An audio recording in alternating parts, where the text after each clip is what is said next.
surface. And when you've never been in an accident before, you want someone you can depend on. And I just think George Sink Injury Lawyers was the correct call for me.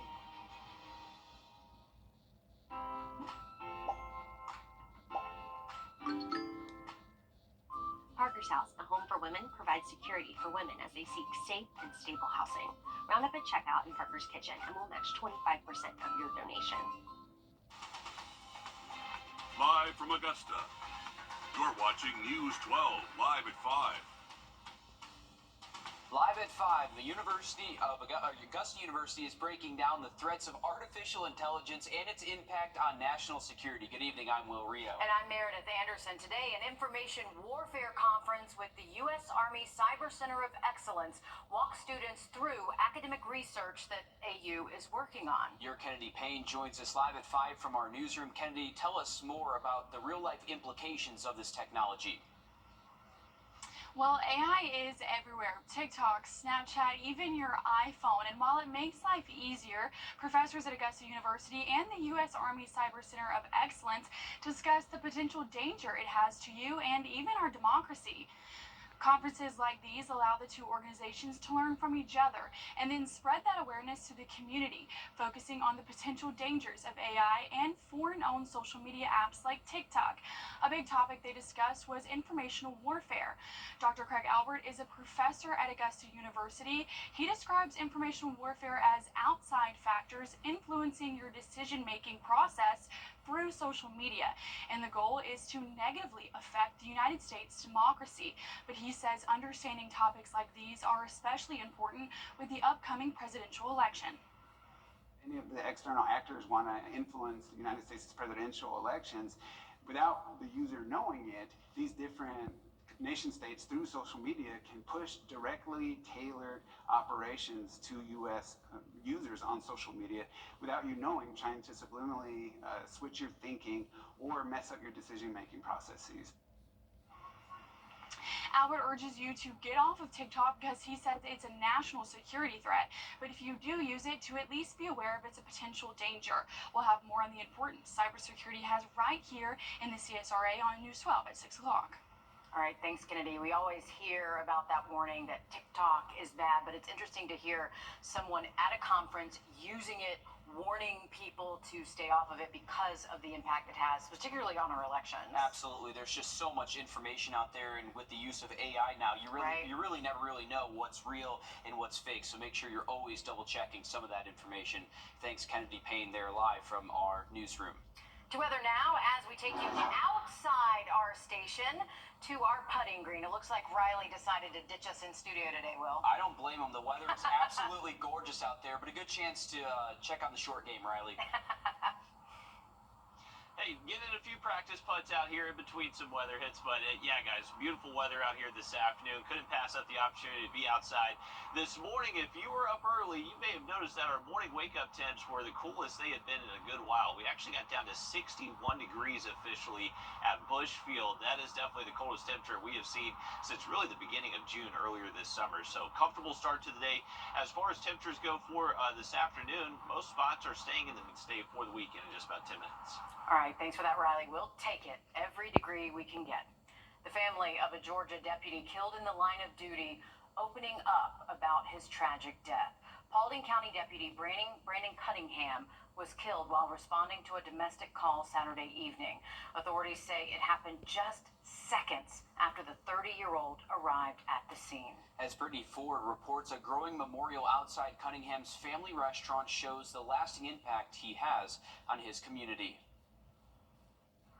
Pictures, cards, flowers, and candles continue to pile up at Three Amigos Mexican restaurant in Marietta. The family of Paulding County Deputy Brandon Cunningham trying to make sense of tragedy. In Spanish, Cunningham's mother, Maria Elena, thanked everyone for their support and prayers as the family shared details on the man he was. He was always a wonderful son, brother, and most of all, he was a great father. The 30-year-old deputy was killed while responding to a domestic call in Hiram Saturday evening. Cunningham's youngest brother, Kevin, says it was his dream to be in law enforcement. The passion and bravery my brother showed every time he put on his badge was contagious. with newly matching tattoos of Cunningham's badge number on their arms. His family says he died doing what he loved. The amount of lives my brother has touched in the short amount of time he had on this earth was incredible. He was loved in so many different ways by countless different people. The gunman who killed Cunningham is suspected to have taken his own life out after an hours-long standoff with authorities there. He was later identified as 42-year-old James Atkins, a convicted felon. Cunningham will be laid to rest tomorrow afternoon, and his family plans to hold a celebration of life next Wednesday at the family's restaurant. Just days after Cunningham was murdered, another Georgia deputy was shot on the job. Carroll County Deputy Taylor Bristow was shot in the head while serving a search warrant for the GBI. That suspect, wanted for child exploitation, is also dead. Bristow is currently in the hospital in critical condition. His family says they appreciate the continued prayers and support. Today in Georgia, Republican Vice President... New legal action filed in the wake of this terrifying scene after a military trainee hijacks a school bus. Still ahead, we break down why the suspect is not facing criminal charges. And we are expecting to get close to record low temperatures early tomorrow morning. We'll have a look at that full forecast just after the break.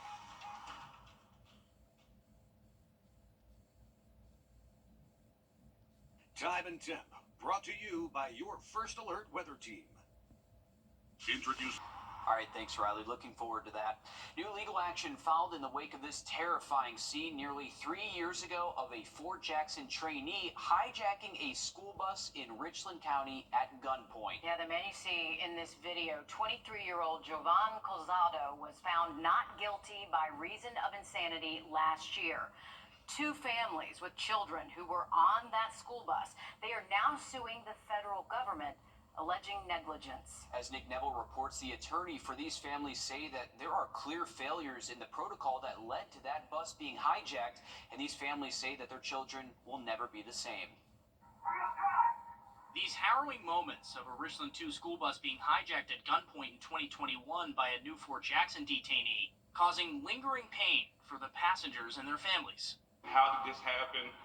And just so many more questions that I just have unresolved. With that trainee, Jovan Colazzo, found not guilty by reason of insanity last year, two of these families looking for accountability and answers to those unresolved questions through the civil justice system.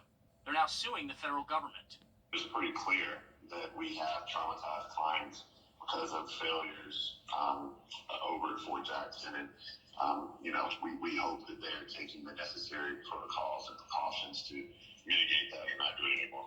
The Federal Tort Claims Act complaints reference alleged lapses on the front end as far as candidate evaluation, and also issues that happened on the day of the incident, May 6th, 2021. Despite the government reviewing his background, Colazzo was deemed fit to serve. A subsequent evaluation following his arrest found him to be schizophrenic. It's pretty clear that someone with, who is as mentally ill as this individual had the ability to access a weapon and take that weapon off base.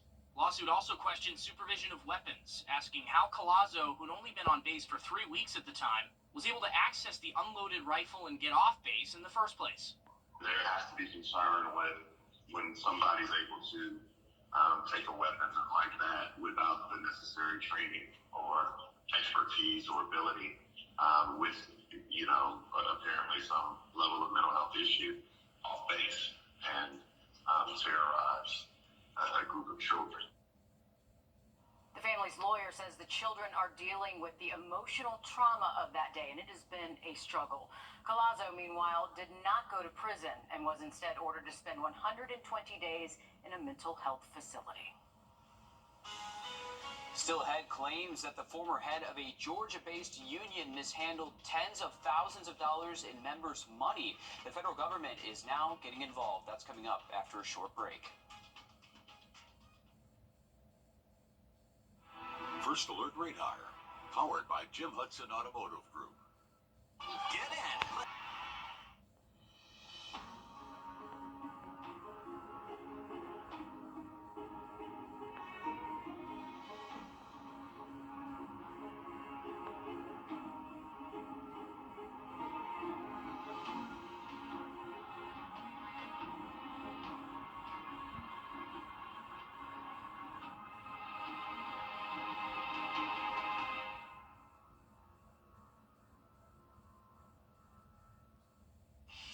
rodents and lazy.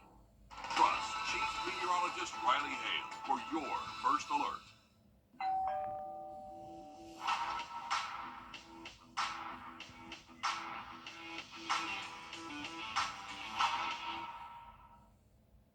You're watching News 12 live at 5. Continues. Well, live at 5, shots fired near Laney High School during last Friday's football game, sending spectators running for cover. This happened with less than a minute left in the third quarter of the first game of the season. And while nobody was injured in this shooting, it did not happen at the school. It's raising questions about the safety of students ahead of tomorrow night's game. Good evening, I'm Will Rio. And I'm Meredith Anderson. Tonight, newly obtained 911 calls paint a chilling scene of what happened that night. Your Sydney Hood is live in our newsroom. And Sydney, these calls really paint the scene of panic. Well, at the time, no one knew exactly where these shots were fired. You can hear for yourself the pure urgency in one caller's voice. Oh, Jesus, help me. I'm sorry, I was just about to leave to go get something to eat for my baby. That call came from the McCullough townhomes next door to the stadium. This caller says they saw teenagers running in the complex. Then they say they heard 12 gunshots. Police say the shots came from outside the stadium, but it was close enough to worry many in that area. Did you see anybody with guns? I didn't. I just seen the people running, and that's when I saw the gunshots. And of course, I just ran back in my home. I was literally just about to walk out the door. Oh, Lord. I'm sorry, I'm shaking. Those frightening moments inside the stadium and the urgent calls for help, we'll have that coming up all new tonight on News 12 at 6 o'clock. All right, thank you, Sydney. Of course, when those gunshots rang out, no one knew for sure where they were coming from, but a scary, scary night. Yeah, around 12 shots hearing those 12 gunshots. I couldn't imagine having to go through that. Sydney Hood with an update there from our newsroom. Switching gears to weather now, we're taking you outside the studio now, where First Alert Chief Meteorologist Riley Hale is out on our putting green. Riley, people have been calling this weather October because of how cool it's been.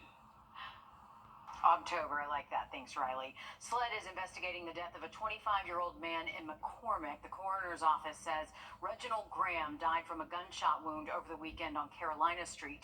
Details are limited right now, but we have reached out to the McCormick County Coroner's Office and SLED for more information. And SLED is also investigating a shooting in Denmark that sent a store owner to the hospital. This happened on the 6th at the Denmark grocery. The suspect you see here on your screen is accused of shooting the suspect and leaving without stealing anything. If you recognize who this suspect might be, you can contact SLED. You can also remain anonymous. A gun was found today at Cross Creek High School in a letter sent home to parents. Administrators say they received a tip. A student was searched, and the gun was found and taken. Now, this is the 4th weapon found on a student in our area since the school year began just a few weeks ago. A gun was previously taken from a student at Butler High School, and 2 students had knives at Murphy Middle School and Richmond Hill Elementary School. A massive cybersecurity conference wrapping up on its final day today in downtown Augusta. The TechNet Augusta conference brought together some of the top cyber industry experts, many of which have high security clearance. Now, last year, this event brought nearly 6,000 attendees to the city, with Augusta acting as the hub for many of these visitors from outside of Georgia and South Carolina. So we have a strong relationship with Ford Eisenhower. In addition, we have a strong relationship with the community, the Augusta community here. They are big partners in this. I mean, the mayor has come here. Mayor Johnson has come here to be a part of this. The Southern hospitality, what can I say about that? I'm from the South. I'm from Alabama, but to experience the Southern hospitality that we experience here is truly amazing. We love coming back here. And we love these huge events here. And last year, this event contributed more than $5 million into our local economy. A bizarre story coming out of South Carolina after a riverkeeper finds hundreds of dead chickens floating in the Edisto River. Now, we want you to know what you're about to see is graphic, so you might want to look away. The riverkeeper was kayaking on the North Fork of the Edisto on the Aiken County and Lexington County line. He says he thinks it looks like someone just tossed the dead chickens over the bridge, but it's really not clear how they got there. The State Department of Environmental Services is investigating. It is a crime to dispose of animal carcasses in any way, in any waterway in South Carolina. Well, the studies are in and the hearings have been held. The state could rule any day now over a mining proposal on the edge of the Okefenokee Swamp. Well, the studies are in and the hearings have been held. The state could rule any day now over a mining proposal on the edge of the Okefenokee Swamp. Your Abby Kasoris explains there is tension as everyone waits for the state's decision. As the sun peeks through the trees, an egret looks for breakfast. You wouldn't know if you're here in it. The tension around it is rising. This could be the day Georgia's Environmental Protection Division could rule on whether or not Alabama-based mining company Twin Pines could mine for titanium dioxide near the Okefenokee National Wildlife Refuge. Titanium dioxide found in paint and cell phone parts. What they decide could trigger lawsuits as two sides square off. Right now, the U.S. Fish and Wildlife Service is considering all of its options, including pursuing federal water rights. A battle of private property rights and environmental protections. After 5 years of waiting through the permitting process, most environmentalists will tell you it's not a matter of if the mine will get its permits, it's when. I support any legal use of property that the EPD says is safe, which may include the mine. Charlton County Commissioner Drew Jones says the company has a right to use the land. They're paying taxes before making a dollar. When you have a catalyst, a stepping stone for longer library hours, better sidewalks, a hospital, and all the services that improve quality of lives of our citizens.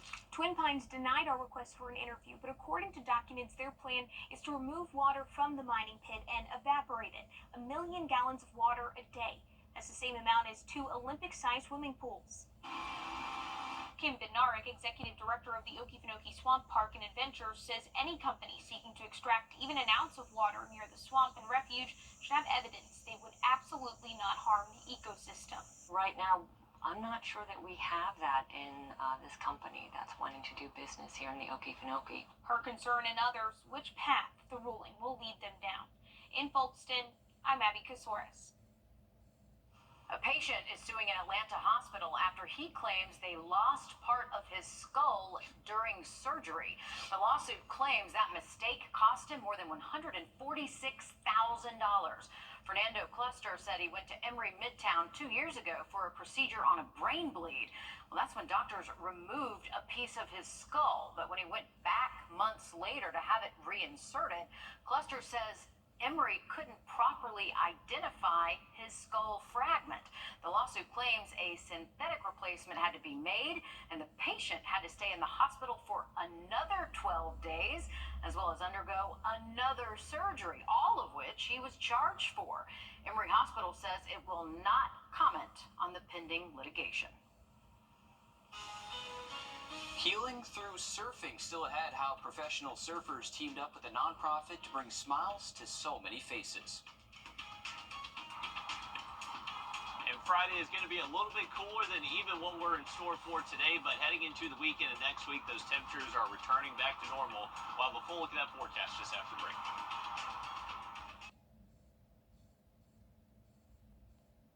Time and Temp, brought to you by your First Alert weather team. Football season is here, and lots of us will be watching the big games at home on the big screen, but is your TV ready to handle it? Well, our consumer tech reporter Jamie Tucker has some ways you can tweak your settings to get the most out of primetime sports. What the Tech, sponsored by Augusta Preparatory Day School. If you took your TV out of the box, plugged it in, turned it on, it's not getting the best picture it can get. And there's one setting in particular that if you don't change it, can make your TV look pretty weird. Let's dive in. This is important. Game or sports mode is not the best setting for football. The game setting is for video games. Sports mode brightens the picture and turns on motion smoothing that will give your picture a soap opera effect whenever you watch anything but sports. Avoid the vivid setting too. It's much too bright. If you change just one setting, look for movie, filmmaker, or cinema mode. The picture may look a little darker, but it's more natural. If you see eco mode, turn it off. That lowers the brightness of the screen to save power. Look at the difference. Those three things, cinema or theater mode, turning off motion smoothing, and eco mode will improve the picture dramatically. Now, if you want to go further in advanced settings, find a movie with dark scenes and adjust brightness until you see details in the darkest areas, and then turn it down until the black parts of the picture is as black as possible without obscuring the detail. Then find an image with lots of white, and then lower the contrast until you see the details, like folds and clouds, and then raise it until you get the best picture without washing out the details. Resist the temptation to turn up sharpness. I will say, if you take your television out to a tailgate party with a lot of sun, you may want to try that vivid setting. Just turn it back off when you come inside. Of course, all of this is a matter of taste, but if you want the very best picture from your television, these tweaks can make it the TV everyone wants to watch for the big game. That's What the Tech. I'm Jamie Tucker. And we have a step-by-step guide on everything Jamie just went over on our website, wrdw.com. Well, the stakes are always higher when two small towns clash on the gridiron. Tonight, Barnwell and Blackville Hilda go head-to-head. As Joseph Doring tells us, they share a rivalry, but... Well, check this out. Chick-fil-A just opened its first elevated drive-thru restaurant in Georgia. Today, the location in Stockbridge began serving guests at this one-of-a-kind drive-thru only restaurant. Wow, it features 4 drive-thru lanes with a food conveyor system to allow for a meal to be delivered every 6 seconds. The kitchen is on the upper level and is double the size of a typical Chick-fil-A. Company leaders say the concept was designed to increase the speed of service and simplify the drive-thru experience. Like they need that. They are already perfect. Yeah. This is the most Chick-fil-A thing I've ever seen. Yeah. I think down at the left, it's going to be out of the screen, but they had a giant cow out there that says eat more chicken. So, I mean, I don't know. This is the most Chick-fil-A thing ever. They are the most efficient company when it comes to... Every 6 seconds they're getting a meal out. That's just incredible. That's insane. It is. Riley? That's good stuff. They never cease to impress us there at Chick-fil-A, so that's going to be it's very cool to see how they work out with that second-story drive-thru. Beautiful weather if you're heading out for the rest of tonight. We got clear skies behind us and going to keep things clear the rest of this evening. Remember, this evening and tonight, we are going to see our temperatures bottom out into the upper 50s and low 60s by daybreak tomorrow morning. So it is going to be a very comfortable start to our Friday. Once we get to our Friday afternoon, those temperatures will warm up to most likely the mid-80s for us here in town. A few passing clouds at times, but keeping things nice and dry. Once we get towards our Friday evening for those Friday night football games, temperatures should be falling through the 70s. Next week, the heat does return. We're back into the mid-90s by the middle of next week. All right, thanks, Riley. Stick with us. We have much more news, weather, and sports coming up after a short break on News 12 at 6 o'clock. I've had an opportunity to give back to my... Every time you visit Parker's Kitchen, your support makes a difference, impacting education for kids of all ages. And none of this happens without you. Live from Augusta, you're watching News 12 at 6 o'clock. A life-saving treatment that could help thousands of veterans with depression seems to be far from reach, but why? Your I-Team looks for answers next on News 12. But first tonight, newly obtained 911 calls are shedding light on the moments after shots were fired outside Laney High School's football stadium last Friday. And did you see anybody with guns? I just seen the people running, and that's when I saw the gunshots. And of course, I just ran back in my home.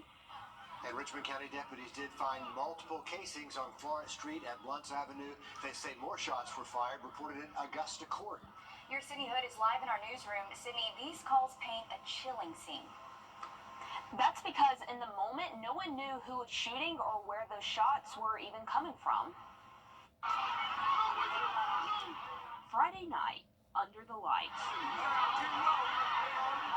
turned into people running for their lives. And over here by Laney Hospital Stadium, about 12 gunshots had just got fired about maybe 45 seconds ago. It happened with less than a minute left in the third quarter. Sorry, we need everybody here. Everybody's running around everything. Oh, Jesus, help me. I'm sorry, I was just about to leave to go get something to eat for my baby. This call came from the McCullough townhomes next door to the stadium. It's some young-looking teens just running around, all in here. Then that's when the gunshots started. All right, did you see anybody with guns? I didn't. Every time you visit Parker's Kitchen, your support makes a difference, impacting education for kids of all ages. And none of this happens without you. Live from Augusta, you're watching News 12 at 6 o'clock. A life-saving treatment that could help thousands of veterans with depression seems to be far from reach, but why? Your I-Team looks for answers next on News 12. But first tonight, newly obtained 911 calls are shedding light on the moments after shots were fired outside Laney High School's football stadium last Friday. And did you see anybody with guns? I didn't. I just seen the people running, and that's when I saw the gunshots. And of course, I just ran back in my home. And Richmond County deputies did find multiple casings on Florence Street at Blunt's Avenue. They say more shots were fired, reported in Augusta court. Your Sydney Hood is live in our newsroom. Sydney, these calls paint a chilling scene. That's because in the moment, no one knew who was shooting or where those shots were even coming from. Friday night, under the lights,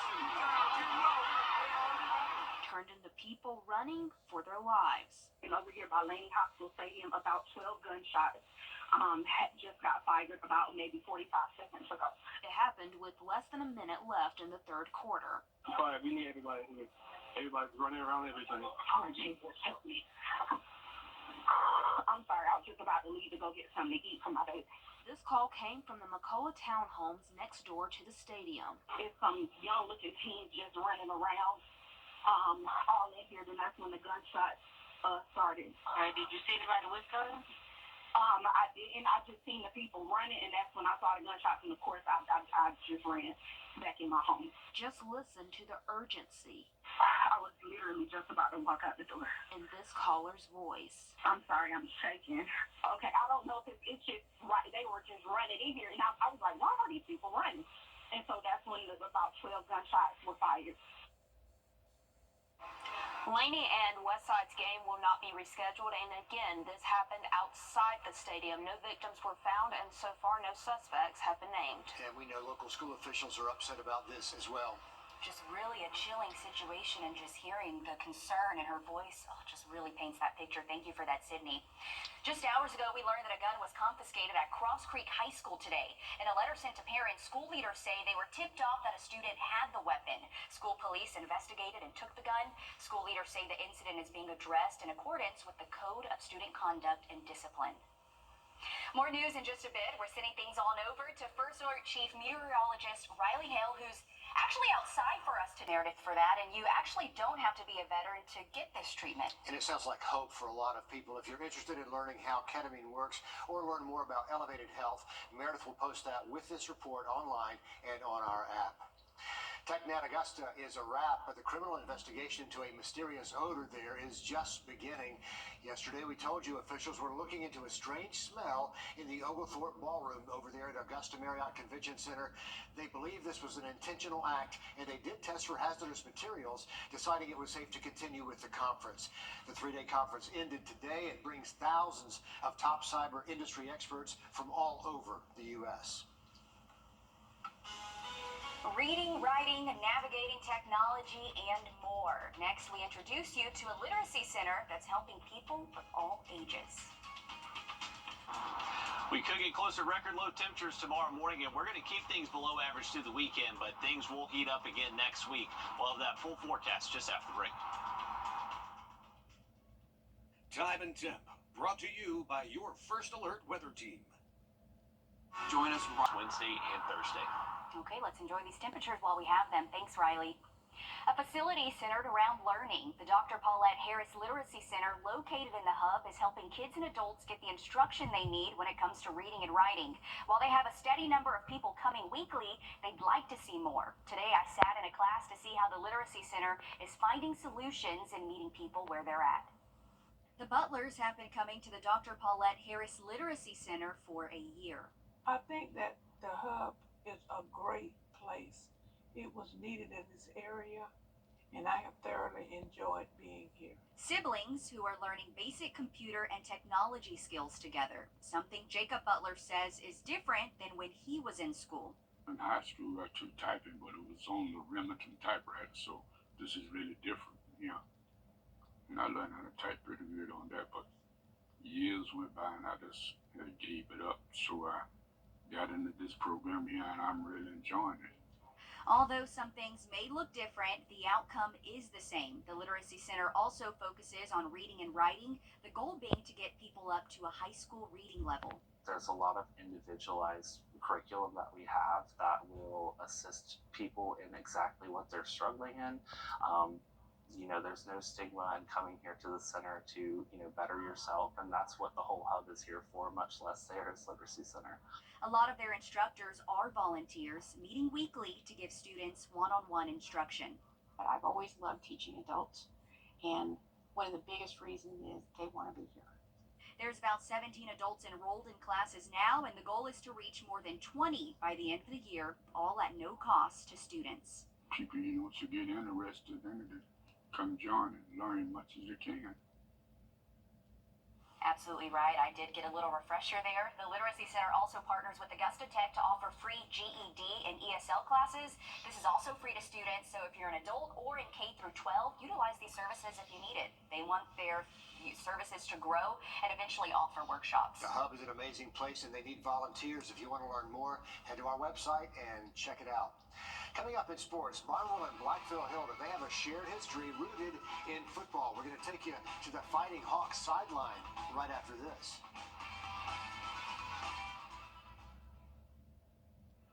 First Alert Radar, a week on CBS and streaming on Paramount Plus. On your sideline. When Barnwell and Blackville Hilda meet on the football field, it's always a test, so much so that they exchange wins like they exchange hands. But there's one place both schools can meet in the middle. That's knowing Coach Tim Moore was one of the best to ever wear the whistle in Barnwell County. Joseph Doring tells us why. We're a little over an hour away from seeing the Barnwell Warhorses take on the Blackville Hilda Fighting Hawks, and it's a big night for high school football, but it's an even bigger night for one of the legends of the game itself. Right before kickoff this evening, both teams will honor the late great head coach Tim Moore just 6 months after he passed away. After winning 2 state championships in only 6 years at Blackville Hilda, Coach Moore earned the title of legend. Moore won 81 games over that stretch and only lost 10 of them. During the 1984 season that would make the Fighting Hawks back-to-back state champs, his team pitched 9 shutouts. You don't see stats like that anymore. The year before they won the state title, the numbers were just about the same. Moore unfortunately passed away back in February of this year. Current third-year head coach Kevin Jones recalled times when the old ball coach would come by a new generation of practice. Any time that he could take an opportunity to stop by and speak with us and kind of share some of his thoughts. And he never did say, hey, you guys should be doing this. It was, hey, you guys are doing a good job. I see a lot of discipline in your team. I see that you guys are trying to do things the right way. And, coming from him, that meant a lot. While the stadium and field are currently named by other former head coaches and legends here at Blackville Hilda, something tells me that they'll find a way to cement Coach Moore's legacy into something else. Reporting from Blackville Hilda High School, I'm Joseph Doring, on your side. Coaches have a huge impact. Joseph, thank you. AI, propaganda, and information online, all hot topics right now in the cyber world. And today, Augusta University held a conference to discuss those things in our everyday lives. The conference was held for the U.S. Army Cyber Center of Excellence. It allows the two to work together to preserve national security and strengthen Augusta as a security hub. Snapchat, TikTok, even your iPhone, all examples of AI. An AU professor says the biggest target now for information warfare is TikTok. But he says people here are the ones who should feel safest. Dr. Albert urges people to stay off TikTok, but if you decide to continue using it, he wants you to be aware of the potential danger.